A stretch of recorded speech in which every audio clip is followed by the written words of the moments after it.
Vamos a conversar con Raúl Sor de el conflicto entre Rusia y Ucrania, pero esta vez con una variable, que es la variable que Estados Unidos, que está suministrando una cantidad enorme, y lo ha dicho Raúl varias veces en este segmento, de armamento a Ucrania. Y bueno, incluyó una serie de, o va a incluir una serie de armamento que se conocieron en Chile, que son las bombas de racimo.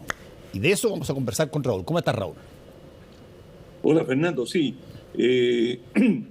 Ucrania está en su contraofensiva y al parecer, por todos los informes que se reciben, le ha resultado más difícil, más complejo el proceso. Señalan que los rusos pudieron atrincherarse con tiempo y que están bien implantados en una postura defensiva, y para ayudarlos a quebrar esas defensas, Estados Unidos el presidente Biden ha dicho que va a facilitar una cantidad no precisada de bombas de racimo, y no necesariamente de bombas de racimo, sería más preciso decir municiones de racimo, porque la bomba en general se la asocia con los aviones, es decir, se bombardea.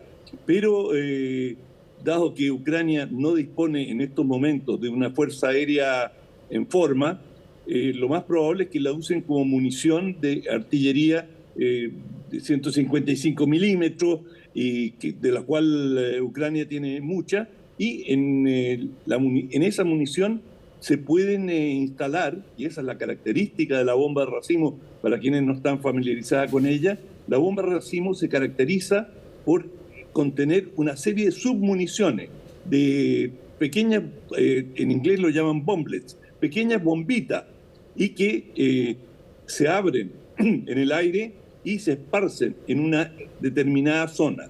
Y eso las hace muy efectivas, especialmente contra blindados.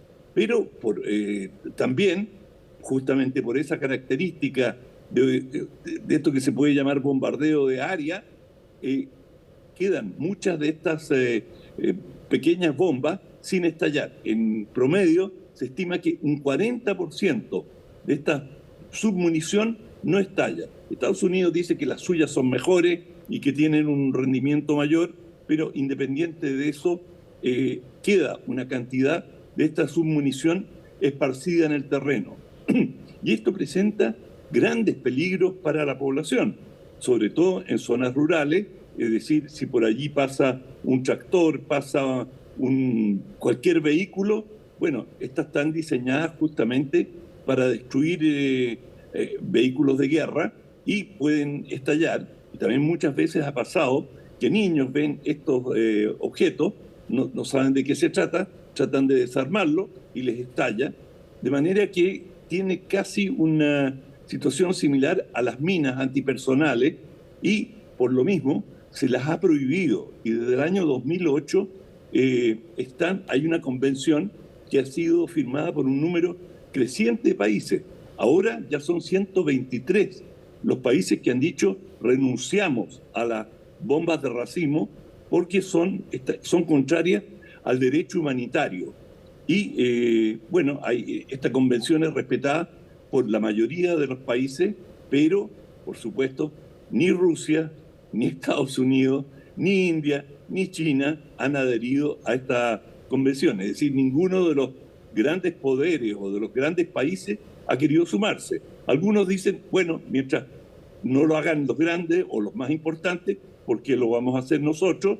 Y otros países han dicho, esta arma no es conveniente. Chile tuvo un rol prominente porque hubo un fabricante muy importante, Carlos Cardoen, que se hizo famoso precisamente por estas bombas de racimo, que, según entiendo, desde hace mucho tiempo, pero bastante tiempo, dejaron de existir en Chile, de fabricarse. En fin, el hecho es que en este tema ha causado una viva polémica, nada menos que en el seno de la Organización del Tratado del Atlántico Norte, la OTAN, que se va a reunir mañana en Letonia. Y bueno, este tema ha friccionado las relaciones de Estados Unidos con Alemania, con Gran Bretaña. Gran Bretaña es signataria de este acuerdo que prohíbe o que excluye la fabricación y utilización de estas bombas de racimo. España ha sido muy explícita en decir que es contraria a que se envíen estas armas a Ucrania. Pero habrá que ver cómo marcha este debate. Sí, hay una cosa que me llama la atención, y lo hemos conversado varias veces, Raúl, que es en qué momento tú notas que un conflicto escala a situaciones que son, ya llamémoslo, de alerta roja 1. Cuando cambias el transporte de jeeps a aviones, cuando cambias el tipo, qué sé yo, de ataque que tú haces a determinadas locaciones donde hay, por ejemplo, habitantes, personas que no son soldados, cuando cambias un tipo de munición, como puede ser este el caso, ¿en qué momento esto se entiende como, mira, lo hemos conversado otras veces acá, ¿en qué momento esto se entiende como, sabes que este asunto, lejos de parecer terminar luego, está escalando? Sí, bueno, todo depende de cómo va el conflicto. El hecho que Estados Unidos le esté entregando estas bombas a Ucrania, a mí me dice que a Ucrania le está yendo mal en la contraofensiva. Hemos escuchado distintos informes que ha sido mucho más lento que lo esperado el avance ucraniano para recuperar su territorio, y que justamente Estados Unidos ha justificado la entrega de esta bomba para facilitarle la tarea a las fuerzas ucranianas. Uno se pregunta hasta qué punto puede ser así. De todas maneras, estas bombas no están haciendo su debut en ese conflicto. Las tenía Ucrania, las había heredado de la Unión Soviética, y por supuesto Rusia tiene bombas de racimo, y ambos ya las han usado en el pasado. Simplemente que ahora probablemente va a recibir una partida muy importante que va a ser parte de la munición de artillería de Ucrania. ¿Qué efectividad va a tener? ¿En qué medida va a ayudar a desplazar a los rusos? Es algo que está por verse. Pero es, como tú bien señalas, es un escalamiento importante, no es cruzar un umbral decisivo.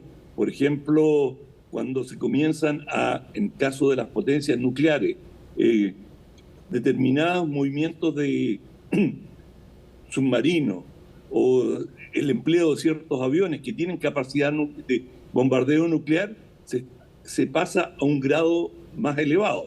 En este caso no es un agudizamiento, pero sí ha tenido la importancia suficiente como para generar la primera fricción, la primera grieta o la primera fricción realmente visible dentro de la OTAN. Y hay países que abiertamente le han dicho a Estados Unidos, esto no es una buena idea, y Biden, como muchas veces lo hacen los presidentes estadounidenses antes de ir a una guerra, ponen cara de circunstancia, de pesar. Bueno, Biden en este caso ha dicho, esta es una decisión que yo tomo después de meditarla mucho, y yo te vuelvo a insistir en la percepción que esto es una muestra de la debilidad de Ucrania. Lo han dicho los rusos de pasada, que esto para ellos representa la incapacidad de los ucranianos de avanzar en su ofensiva, y que al entregarle esta arma, que tiene costos políticos para Estados Unidos, ya que se le han restado una serie de aliados y ha provocado un debate. Bueno, Estados Unidos tiene que tener razones de mucho peso, y si el propio Biden dice que lo hace con pesar, más aún. De manera que esto, yo te diría, es un indicador interesante de cómo va ese conflicto, que de todas maneras la aparición de estas armas no significa nada bueno, porque los rusos probablemente pueden responder con otro tipo de armamento igualmente. Bueno, ese es el punto que yo... mortal. Ese es el punto que yo Por te ejemplo, digo. termobáricas. Ese es el punto que yo te digo y que hemos conversado varias veces. ¿En qué momento las partes entienden que la situación no puede seguir dándose de esto? Tírame esto tú y tírame esto, usemos esto regular, etcétera. ¿En qué momento se está en la proximidad de tomar decisiones de escalar ya cruzando el puente sin retorno? Que me imagino debe ser peligroso eso. Sí, no hay un punto que depende de cada conflicto, pero no hay un punto que digamos, esta es la línea que no se puede cruzar. Si se cruza, este es el Rubicón, si se cruza esto, estamos en otra. No hay un punto así universal que uno pueda decir, estamos llegando. Pero lo que hemos visto, Fernando, es que permanentemente los dos bandos están subiendo la apuesta, lejos de bajarla, es decir, lejos de llegar a un acuerdo, cada uno sube la apuesta y el otro le responde duplicando y así sucesivamente, no necesariamente duplicando, pero elevándola más. Y yo creo que también es complicado para los ucranianos si están estancados allí y han invertido lo mejor de su ejército en esta ofensiva y no logran resultados. También los ucranianos van a comenzar a sentir cierta desesperación porque su guerra depende en buena medida del respaldo que reciban en principal el respaldo de Estados Unidos. Y en Estados Unidos hay, sobre todo entre los republicanos, algunas voces que están diciendo, bueno, pero vale la pena este gasto, tener esta situación. Entre los demócratas hay quienes temen que esto pueda escalar y bajo ninguna circunstancia quieren ver a Estados Unidos involucrado directamente. Entregar ayuda es una cosa, pero si en algún momento se dijera, bueno, podríamos mandar pilotos estadounidenses o podríamos mandarle unidades especiales de Estados Unidos o entrenadores, digamos, preparadores para su ejército. Bueno, así empezó Vietnam, exactamente preparando unidades vietnamitas que podían combatir a Vietnam del Norte. Y gradualmente se llega a la conclusión de que, oye, pero si mandamos gente, no podemos dejarlos expuestos. Tenemos que mandarlo en cantidades suficientes que se puedan proteger, porque ¿qué pasa si Vietnam del Norte nos captura prisioneros?